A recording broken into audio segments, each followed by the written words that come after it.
Welcome to the Beyond Divorce Embracing Change podcast. My name is Michael Flores, and I will be your host while we explore the complex journey of divorce with empathy, insight, and practical knowledge. Whether you're contemplating separation, in a divorce, or looking for support post-divorce, our episodes provide expert guidance, stories, and strategies to help you through every step of the process. We are actual therapists, helping clients who sit on our couches every day through their difficulties of divorce. You are not alone. Join us as we delve in and find solutions that give you hope again. We're glad you're here.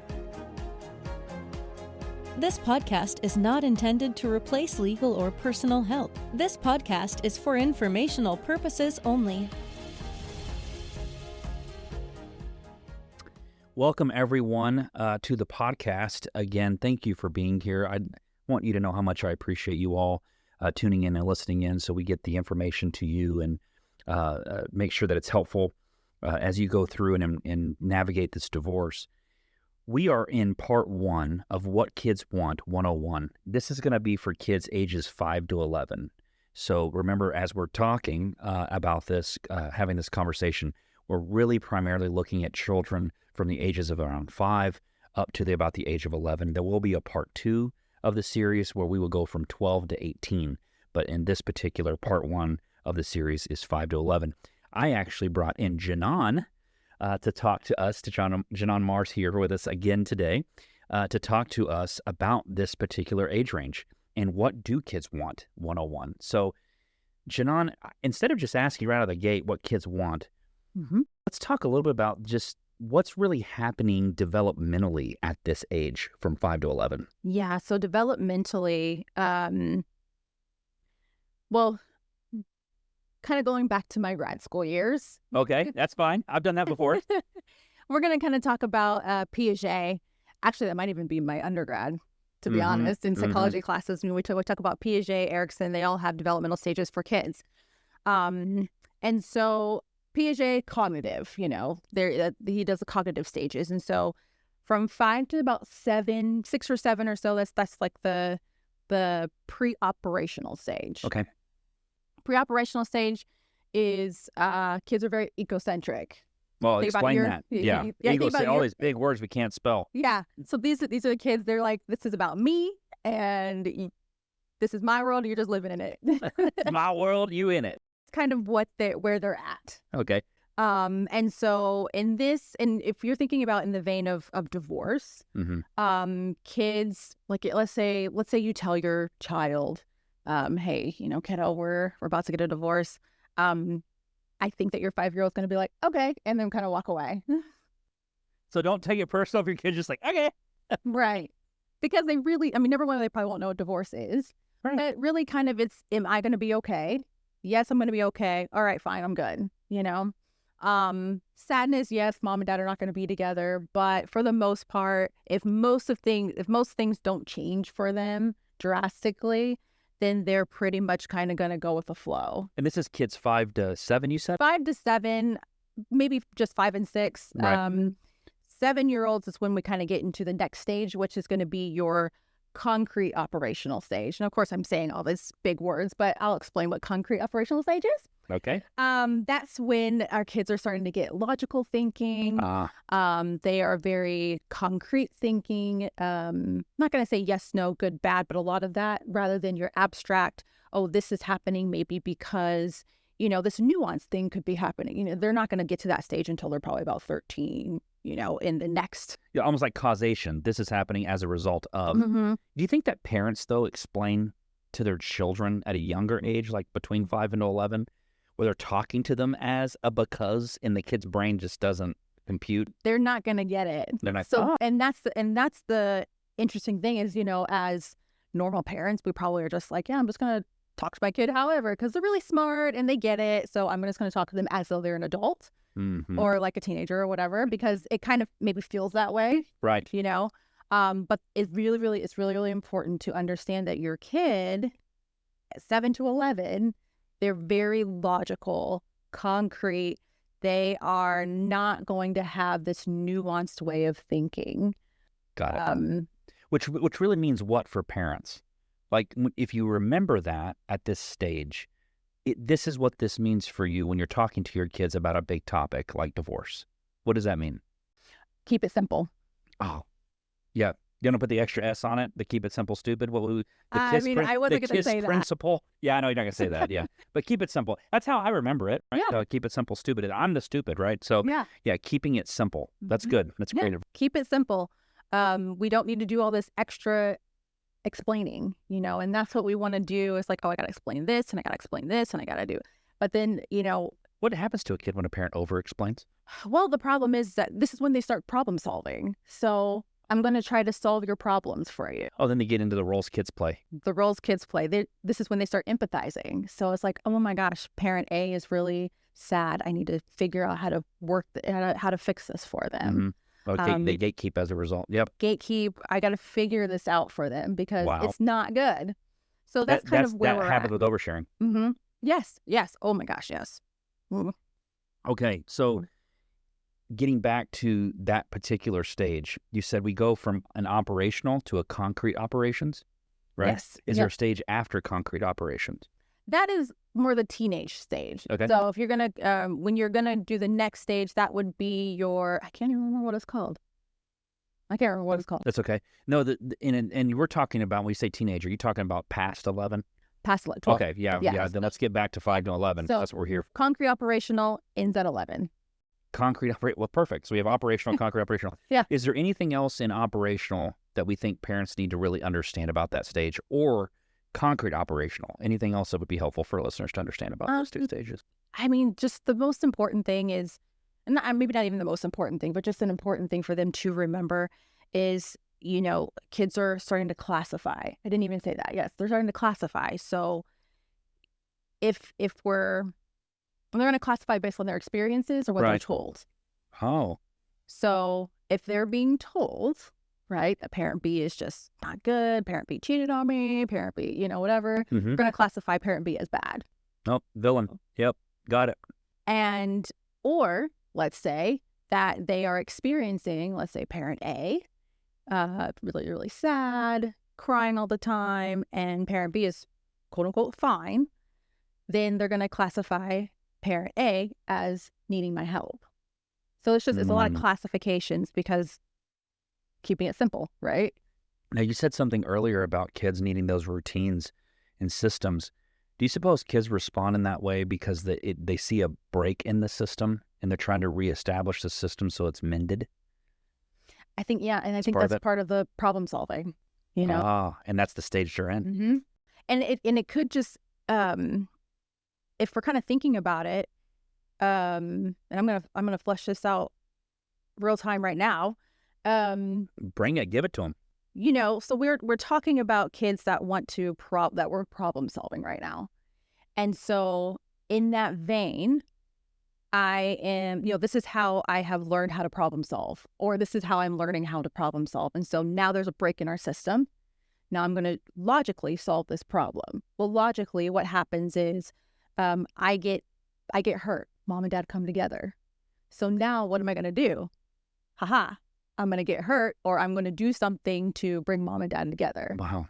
So then that's how they're going to try and problem solve. And that's how you get the distractor. Yep. Right. Or I'm going to solve this problem between mom and dad. I don't want there to be a lot of tension and stuff. And so what I'm going to do is I'm going to tell mom what she wants to hear, and I'm going to tell dad, or I'm going to say parent A, parent B, because we can have mom, dad. Sure. Parent A, parent B. So parent A, I'm going to tell them what I think that they need to hear, and I'm going to tell parent B what I think they need to hear, because logically, if they hear what they want to hear, then they're happy. And kids know, whether the parent thinks the kid doesn't, kids know what the parents want to hear. Yes. Yeah. Isn't that amazing? Yeah, because like I said, at this time, they're empathizing. They're starting to empathize. They're starting to realize, oh, this is what helps you feel good. Okay. And then when you feel good, you can help me feel good. Yeah. Oh, those poor kids when they get stuck in that. Yeah. They get stuck in that mess. And it's just, that's a hard thing to navigate.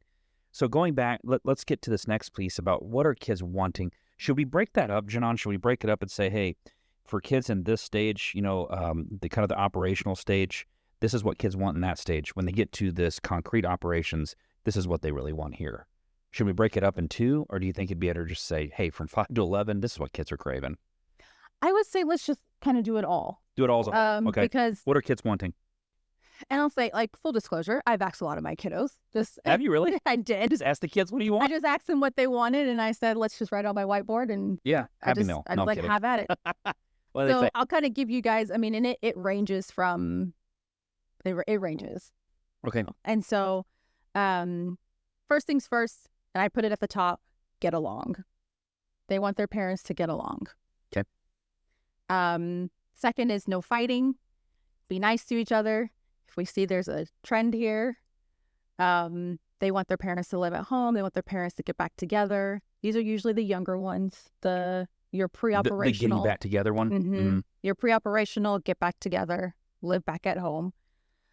Spend time with me, have cuddle time, parents to talk to each other normally, and have the same rules in each household. Mm. Oh, and what stage does that typically come up where they're the asking? same rules? What age range are we thinking? I'm thinking probably the the concrete operational. Concrete operations, a little older. They're like, what, 7, 8, somewhere in there? I would say probably near 7 or 8. Same rules. Okay. Same rules, just because sometimes it's kind of difficult jumping back and forth and kind of remembering mom's rules, dad's rules, mom's rules, dad rules, It's funny. I don't know if parents have ever asked their kids that simple of a question, like, what do you want? Yeah. Because a kid thinks, you want me to say that I want to live with you. So they say that. But you ask them what they want. Yeah. Get a whole different response. Yeah. What was it like to hear kids say, I want my parents to get along. I don't want them to fight. I want them to be nice. I want them to get back together. I want cuddle time. I want same rules in the homes. I mean, was it shocking to you? Was it like, what was the experience of that with? I mean, I've been doing this for a pretty long time. Yeah, so I know. I'm like, yeah, I get it. Like, that's kind of what it was with the kids. It's like, yeah, I get it. But I guess what we're really saying to the listeners is this common? This is what we hear most of the time? It's the most common thing. That's why I put get along at the top, and I put a bunch of check marks afterwards. If you saw my whiteboard, you would see a bunch of check marks after get along and no fight. Oh, you just listed them, and the kids are going, yeah, that one. Oh, they listed them, and then if they said it, I was like, check mark. Wow.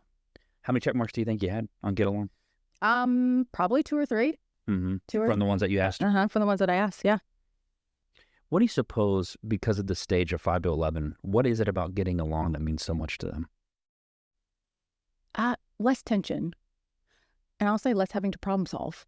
Right? Yeah. Then I don't have to fix anything. Yeah, I don't have to fix anything. I don't have to solve my family's problems. I know this is a 5'11" talk, but I'll tell you, I had a 16-year-old kid once. It was a certain scenario, and it wasn't even, it's been more than one. I've had more than one do this.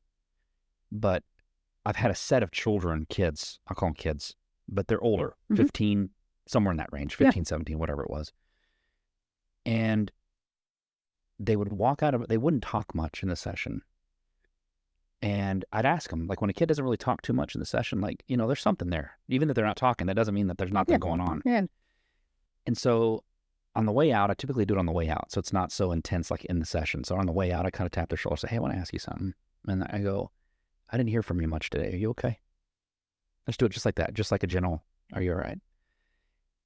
And 9 times out of 10, the kid will look at me and tears will well up in their eyes, and they'll say something like, I just wish this would be over.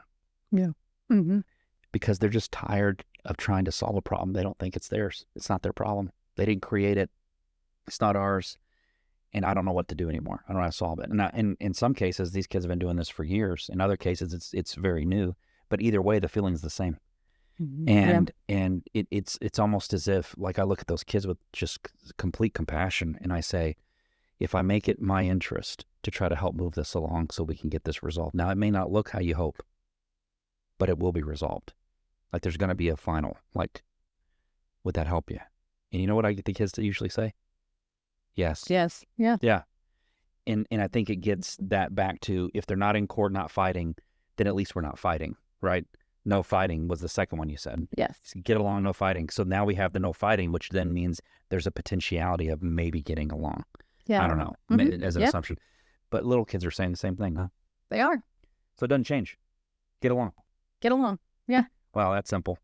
What else do kids want? Anything else that you found?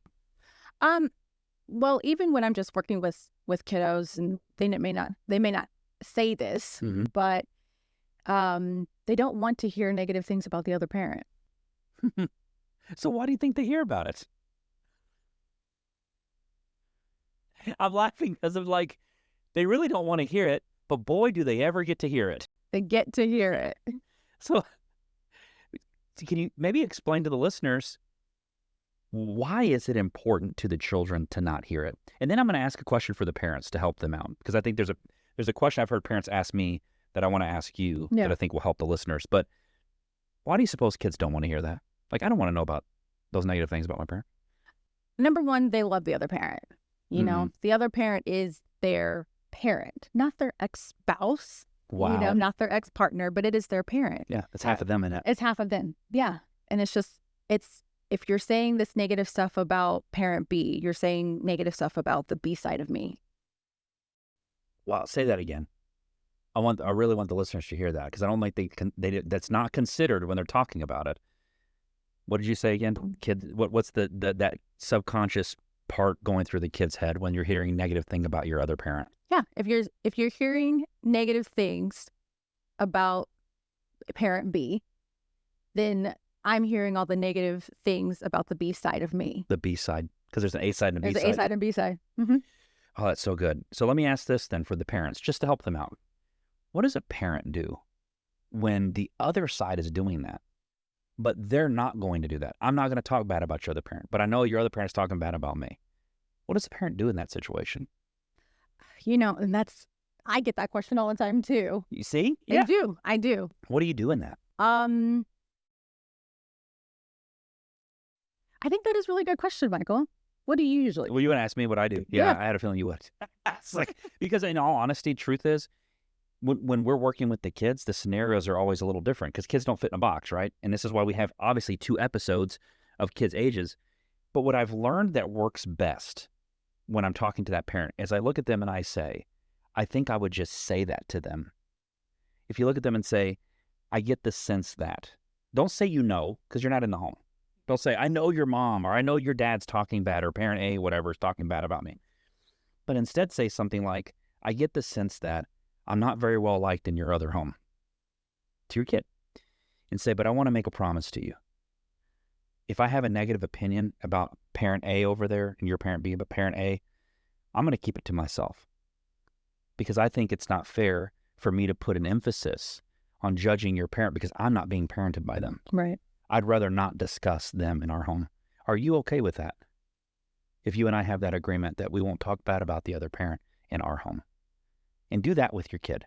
Because then what you do is that kid sees you wanting to make an agreement with them to preserve the relationship that says, I don't want you to hate the other one. That's really the message you're sending them.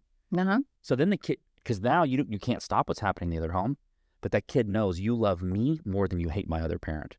Right. And that parent now comes off as, you hate my other parent more than you love me. And you didn't create that. The other parent did. Yeah. To me, it's a protective layer. Mm-hmm. So you're not trying to stop it. You're saying, I'm choosing you over the hatred they may have for me. Yeah. I mean, it's not perfect, but I'll tell you, the times I've seen parents do that with their kids and just make an agreement with their kid, like, I want to make sure you know, I would like to do it like this. Are you okay with that? And most kids say yes. Because could you imagine being a kid and hearing crap about your one parent in one home and then hearing crap about the other parent in the other home? It never ends. It never ends. And so if one parent goes, I'm not going to do that, but has that arrangement with their kid and says, I just want you to know I'm not interested in doing that. Mm-hmm. I just think the kid feels like, finally, right? There's a level of peace. You'd be surprised, I think, how that turns. I've had a couple cases in scenarios where I've dealt with where kids have flipped. And so the kid's like really mad with one parent and they flip. They become mad at the other one. And I'm like, uh-oh. Like, that's not the hope. I don't want them to flip. But the kid figured it out and goes, I'm sorry, I just don't do hate anymore. I'm not hate. I'm not going to do it. Mm-hmm. And especially with kids 5 to 11, what are they really, we talk about what they want. How can parents fulfill what these kids need? Let's start with what these kids need. How can parents fulfill what these kids need in that age range of 5 to 11? I think, I mean, even in the kind of like the vein that you shared, it's setting a precedent in your own home. Oh, let me write that down. You did like that, huh? I did. I'm glad. That's Yeah. how I do it. All right. Setting a precedent. And even when you're sitting down, I mean, you don't need to have this long conversation with the kiddos, 5 to 11, excuse me, because they're not necessarily going to understand everything. Correct. Keeping it simple. Yeah. If you see deer in headlights, they ain't getting it. Yeah. Yeah. Okay. But keeping it very concrete and keeping it simple. Like, this is how we're going to do it in our household. And I mean, do you need to tell them why? I don't know if you need to. In this age range, I don't think you need to. What a great point. Because, I have a neighbor kid. I love this neighbor kid. And anything you tell him, boy, he'll ask you why. Ask you why. And really, it's just because he has an interest. That kid's going to learn so much. He's a genius. Yeah. I love this kid. But there are some kids, they don't have any interest in why. Just tell me what's going on and just let me move on. And I'm wondering if that's what you're saying is kind of like meet your kid where they are. And if they have a lot of why questions and you're a little uncertain, I wonder if it's helpful to the parents to say, this is where therapy can be helpful. You come to therapy and you say, I don't know how to answer this. Or they're asking this why question. I don't know if I should answer it, And we can discover, like, is it a good idea? Is it not a good idea? Which part should be shared? Which part shouldn't be shared? We can do that in a therapeutic setting to make sure that you're navigating it extremely well so that the child is benefiting most from that conversation. Right. So I like that. I wrote down concrete, simple. What else? And one thing that I kind of do, and this kind of goes along with our kiddos, I will say in the 7 to 11 range when they're pretty logical and concrete and categorized. A lot of times what will happen is parent A and parent B, they will be saying different things. Oh, yeah.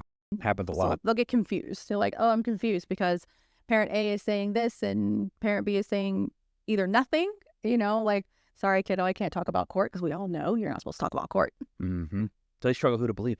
Who to believe. And so something that I do in my office, and I really do encourage parents to do, is most kids know the story about the 3 little pigs. Oh, you do? Oh, I can't wait. Yeah. Okay, you got to give the goods. Most kids know the story about the 3 little. Yeah. And I even ask kids, like, you know the story about 3 little pigs? Yeah. Tell me the story. So they tell me the story. You have them tell you. Yeah. Okay. I'm not sure that they know. You can tell me you know. And so then what I do in my office, I have this other book called The True Story About the 3 Little Pigs. What? And it's from the wolf's perspective. No. Yeah. This is so cool. What did you do? I didn't even know you were doing this. Oh, yeah. I've been doing this. Yeah. Okay, Jinohn, so keep going. What happens is I read them the story of the true story of the 3 little pigs from the wolf's perspective. And what I tell the kids, I say, you see how the 3 little pigs, from their perspective, this is what's happening. And it's true for them. And I say, but from the wolf, this is from his perspective and it's true for him. And I said, guess what? I said, both parents, it's true for them. And then I tell them, I say, you don't have to figure it out because it's true for parent A and it's true for parent B. Do you find kids are more confused from that, or do they just go, oh, what are they? They're less confused because what I try to do is I try to give them a concrete example, right? Because that's going to be very concrete. You got 3 little pigs, 3 little pigs, same, but answering a very abstract question, right? It's a great point. Why is my mom, or why is parent A saying this, or why is parent B saying this? And they're complete opposite, or they just don't match up. Well, it goes back to what you said they need, concrete and simple. Simple. Yeah. Concrete is we have a story, which everyone knows. That's concrete. It's simple because it's a story that I already know. Yeah. It just matches both. No wonder it seems to work so well. Yeah. And it's like both can be true. And they're just like, well, both can be true. I was like, yeah. Because if you see it from the wolf's perspective, it all makes sense. And then if you see it from the pig's perspective, it all makes sense. I'm a little embarrassed to say this, but I want to do this with you. I want to tell you the story of the 3 little pigs, and I want you to read me the story from the wolf's perspective. I just want to experience this. I want to sit in the kid's seat for a second. That's what a great idea. I need my book, but I can kind of tell you a little bit of it. So now we're probably going to get a question that parents go, where can I find that? Amazon. It's there. Amazon, that's where I got mine. What a great idea, Jinohn. Just what creative therapeutic intervention to do with kids to answer such an abstract question, knowing that the kids you're dealing with need concrete and simple. Yeah. That's just, and now you know why Jinohn's on the podcast, everyone. Okay. What are some other ways parents can kind of fulfill these wants and needs of these kids? So keeping it concrete and simple. I wrote that one. What else? And I think, I mean, even if they're stuck, have them talk to a therapist. Yeah. You know, kind of like what you said before. If you're like, I don't know what to say, I don't know how to say it, or, you know, my kid's asking these questions and I'm probably answering in a very biased manner, you know, find somebody who's neutral, you know, who's neutral and understands family systems and all that stuff. That's also going to help fulfill. Has it ever burdened you when a parent asks a question of how they can do something better for their children? No. And you know, it's funny because as therapists, we ask a lot of the questions, don't we? We do. Yeah. Yeah. And it's really kind of cool when a parent comes in and goes, I just want to know how to do this better. And I'm like, I'm so glad you asked. Yeah. You took an interest in wanting to be better about it rather than us trying to navigate where you are. Yeah. Yeah. Yeah. So here's what I've written down so far, Jinohn, and if there's other key takeaways, please kick them in there. I wrote down being concrete and being simple, right? That's what kids need, 5 to 11. I also put setting a precedent in your home. Like, that's one important thing to do, is set a precedent in your home. Yeah. You can't control the other home, but the kiddo might be coming to you and confused or conflicted. Just set a precedent in your home how things are going to go, because that makes it concrete. Yep. And if it's simple, which is this is how we do it, and then you do it that way, it's perfect, right? It's for the kid. So that makes sense. And when they feel stuck, because it will happen at times, it's okay. Come talk with a therapist. Let the therapist help guide you through that process. Sounds great. What else are key takeaways that you think parents should have that maybe I didn't mention yet? I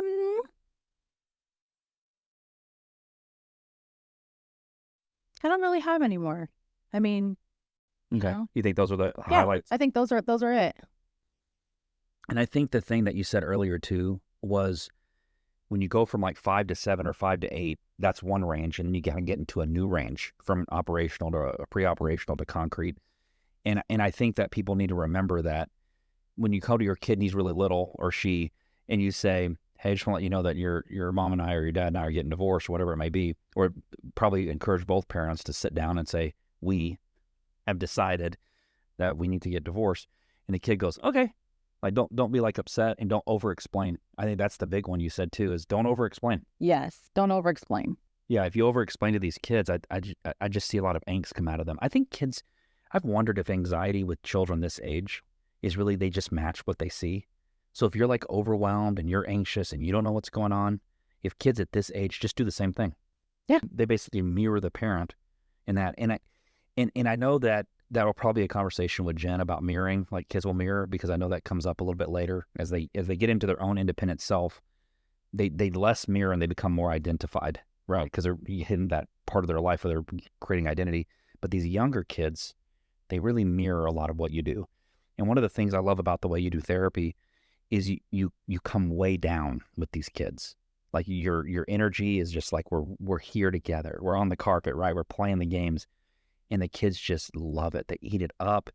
They want to hug you. I think the other day we had a kid that was just wanting to make sure they came back in to see you. They were want to come back around, if I remember correctly. They're like, I want to go see my Jinohn again. I'm like, no, we're done. And I love seeing it, and it just gives me so much peace in my heart to go, this is a place where kids come and know that they're loved, and we help them navigate. And I think for this podcast, I want to help parents do that better for the kids as well. Yeah. Yeah. So great. Was there anything I've missed, Jinohn, that you didn't get to say that you were hoping to say for parents specific to this age range? I mean, I really just want to reemphasize keeping it simple for this age range. Yep. Yeah. KISS principle. I forgot to write that one down. Just really keeping it simple. I don't know how many times I can say it or how, and it's just because my experience, some of my kids that are this age, they know too much. Mm-hmm. And that gives them, like you said, a lot of angst, a lot of anxiety, because, it's the wealth of information is just like, oh my gosh, I don't know what to do with all this. Well, they can't. Their brain isn't at a maturation. I mean, that's what Piaget's talking about. That's why we have stages of growth, right? And in maturation, they can't process all that. Right. And you're giving it to them as if they can. Yeah. And then their inclination is, I got to fix it. Oh. I have to problem solve. Yep. It was a funny, I don't know if you've ever seen the episode of Between Two Ferns. Have you seen that? Probably you've seen some, there's a blooper reel where Zach Galifianakis is talking to, I think it's Bree, what's her name? The one that did the Wonder, or what, the Captain. Oh, Captain America. Mm-hmm. Yes, Captain Marvel. Yeah, Marvel. Yeah, Captain Marvel. I get them mixed up. I don't know. Captain Marvel. Brie Larson. Brie Larson. That's her. Brie Larson. Mhm. That's it. So there's a blooper reel where he's talking to Brie Larson, and he says, "So when you were young, your parents got divorced. Was that your fault?" And then she just starts cracking up because, of course, she's an adult now. Yeah. She gets it. Yeah. But the reason it's kind of a joke now, but the reason you think about it backwards is when she was a kid, she probably did think it was partly her fault. Mm-hmm. Yeah, because they're egocentric. Yeah, I mean, and that's why it's a joke now. And so people, I think, at some level know that. Be careful with your kids; they're fragile. Mm-hmm. You know what I mean? Yeah. Yeah, they're still trying to figure this out, and so keeping it simple is probably one of the best pieces of takeaway. So I'm so glad you said that again. Yeah. Anything else, Jinohn? I have to ask just to make sure I didn't miss anything.